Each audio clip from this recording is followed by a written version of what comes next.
دا مال سره کړی اے پاکستانستانه تپوس کوم تا مالا د انسانیت حلالي درا کړی دي تا مالا بربادي او تباہي را کړی دا زه خو وسه پورې د لاس نیونه نه خلاص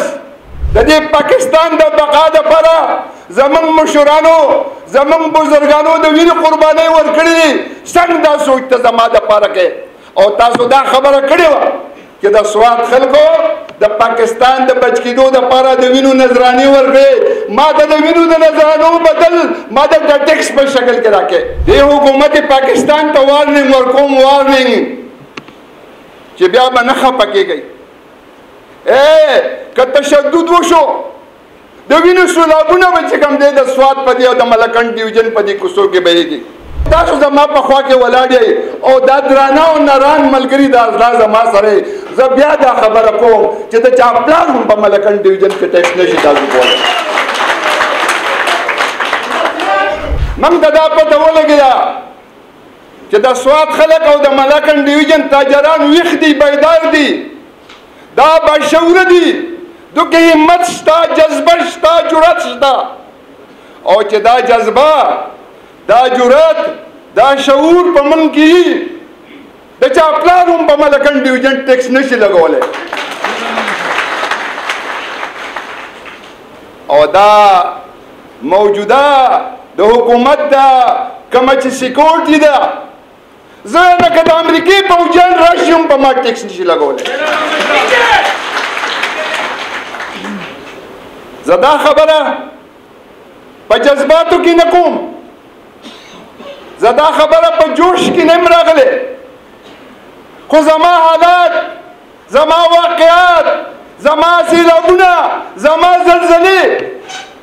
زما کرونه او ډینګي او زما اپریشن زه خو تباه برباد کړم زما ټول بچي خیراتونه غواړي زما روزګار خو نشته زما صنعت تباه و برباد دی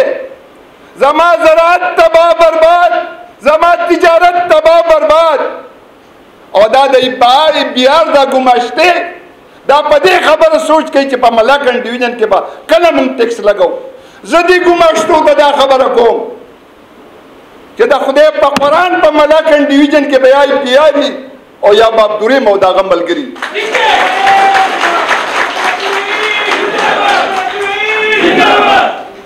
دی حکومت پاکستان ته وارننګ ورکوم وارننګ چې بیا به نه خفه کېږئ که تشدد وشو د وینو سېلابونه به چې کوم دی د سوات په دې او د ملکنډ ډیویژن په دې کوڅو کې بهیږي خو د ملکنډ ډیویژن عوام په هیڅ صورت باندې کسټم انکم ټیکس نه مني زه دې خبرې له ما نن تاسو راغوښتي ما نن تاسو کتئ چې تاسو کې جذبه شته او که نشته تاسو کې بیداري شته او که نشته تاسو کې د دې ظلم خلاف د راوستو توانایي شته او که نشته خو نن ماته دا ثابته شوه چې تاسو ډېر غیرتمند ولس یئ تاسو په دې خاوره هم خفه کېږئ او په خپلو روزګارونو هم خفه کېږئ انشاءالله تعالی زه د یقیندیاني تاسو ته درکوم چې ما او زما د ملګرو سرونه چې یي نو په دې کې به انکم ټیکس او کسټمیټ نه وي دا مال سره کړي اے پاکستانستانه تپوس کوم تا مالا د انسانیت حلالي درا کړي دي تا مالا بربادي او تباہي را کړې ده زه خو وسه پورې د لاس نیونه نه خلاص زه د جنازو نه نه بدما زه خو تباه برباد شوم هغه خلکو باندې ته د انکم ټیکس او د کسټم ټیکس سوچ کې چې کم خلک خانه بدوش شوي دي خیراتونه غوښتي دي د دې پاکستان د بقا دپاره زمونږ مشرانو زمونږ بزرګانو د وینې قربانۍ ورکړې دي څنګه دا سوچ ته زما دپاره کوې او تاسو دا خبره کړې وه چې د سوات خلکو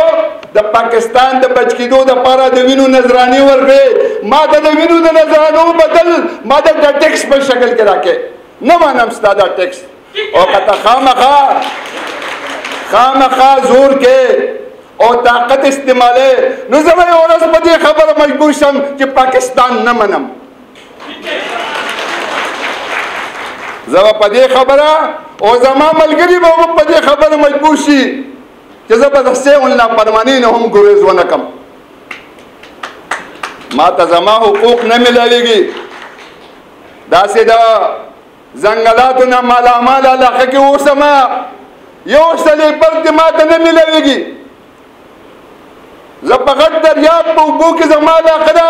زما علق وچ دی او زما منګي تشت پراته دي. زما په معدنیاتو کې ما ته رایلټي نه ملاویږي او زما د زمرد دکان زما د خو د کوټې بلوچستان خلق ښه دی، د رادم خیل خلق ښه دي چې په کولې په کانونو کې وله رایلټي ورکوي او زه د زمردو په کان کې هم محروم یم. ما ته د زمردو په کان کې هم حصص نشته، ما ته د صحت سهولتونه نشته، ما ته د تعلیم سهولت نشته. زما نوجوانان 14 PhD پرې کړي دي، هغه د پولیسو د نوکرۍ دپاره منډې وهي. او ته دا وګوره،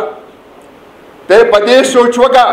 چې په دې تاڼو کې چې کوم ظلمونه کېږي او په دې عدالتونو کې کوم کارونه کېږي،